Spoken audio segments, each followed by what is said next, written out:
Well, joining me from Athens, Dimitris Kourkoulas, thank you very much for being with us.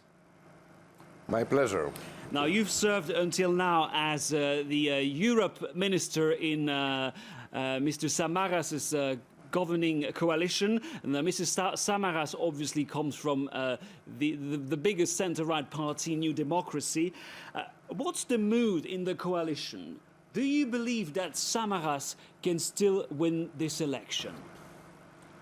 According to the opinion polls, it is Syriza who is leading in the opinion polls.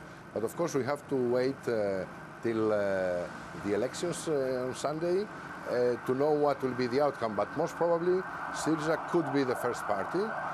But what is more important is that the challenges that any government will have to face on Monday are so big that, in my view, only a very big coalition with a very wide popular support could face these challenges.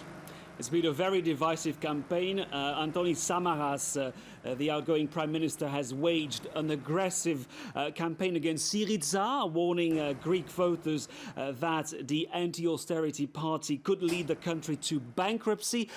The message of the coalition basically is that there is no alternative to the bailout. Let me ask you, would you say that there is no alternative to the current situation?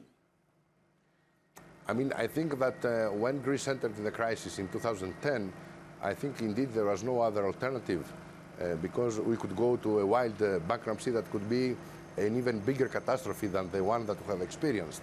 But of course now there is room for alternative policies.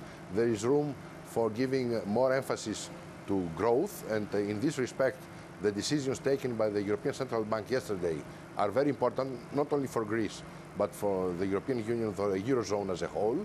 So of course there is always the room to discuss and to improve, but there is no doubt in my mind that any Greek government will have to respect its commitments and then have to discuss, as we always do among European partners. Do you understand the anger of these Greek voters who say, look, nothing can be worse than what we have now, so why not try Syriza after all? Why not give Mr. Tsipras a chance?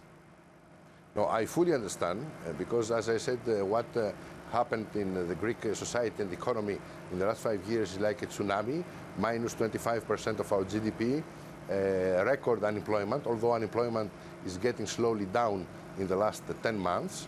There is no doubt that this was a very catastrophic period in the economic and the social field. But what we are trying to explain to our citizens is that now we are very near to the exit. The perspectives for growth in 2015 and 2016 are really very confirmed. We have managed to reduce our deficit from the record of 16% of the GDP below 3%. We have, for the first time in our balance of payment, a positive balance after many decades, which means the Greek economy has become more competitive. Of course, this is not visible yet to the pocket, to the everyday life of our citizens, and it will be a pity after so many sacrifices to sacrifice what has been achieved so far. So I understand their anger, but I think that the anger is not the best way to look to the future. We believe that, of course, there is a need for an adjustment of policies in many fields, but we have to do it in coordination with our European partners, because there is no alternative for Greece than Europe. But that's precisely what Mr. Tsipras says. He says that he will seek a better deal for Greece with Greece's European partners. Why do you think that he's doomed to fail? No, I'm not saying it's doomed to fail. It depends on what will be his requests. If his requests are reasonable, why not? And I just want to remind you that even before, in the previous elections in 2012, the Socialist Party has proposed the creation of a national negotiating team with Syriza in it. So that's why I'm saying that what we need is a very broad support, political support of the new government, and especially of the new negotiating team that will go to Brussels and to the European capitals to try to find a solution. We are very close. We were very close before the election to the end of the memorandum because Greece has achieved almost all of what had to be done.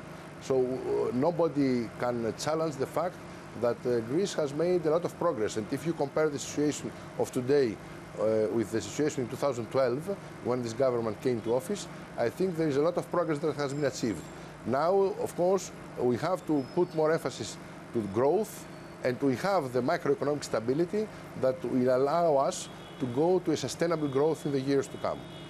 And yet, despite what you describe as a success story, Greece's debt has soared to 175% of GDP. Does Mr. Tsipras have a point when he says that these levels are no longer sustainable and that part of Greece's debt must be written off? So, sorry, I never used the term success story. I think it is not the right term to use. I said that we have avoided what would have been even worse, which could have been a wild exit from the Eurozone.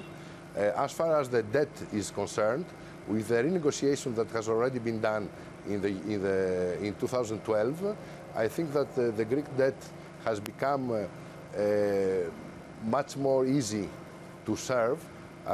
We have reduced the interest rate, we have extended the repayment period, but as we all know, there is a decision for all our European partners that once Greece has a primary surplus, and this is the case now, they are ready to rediscuss with us how to make the Greek debt even more viable. So the big problem for me is not the debt. The big problem is growth, because it's only through growth that you can create new places for workers, for employment, and only through growth you can make the percentage of your debt lower to what it is today.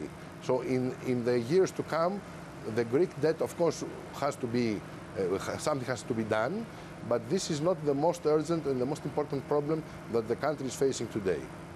Dimitris Kourkoulas, thank you very much for talking to us. I remind our viewers that you've served as Europe Minister in Antonis Samaras' coalition government. Many thanks.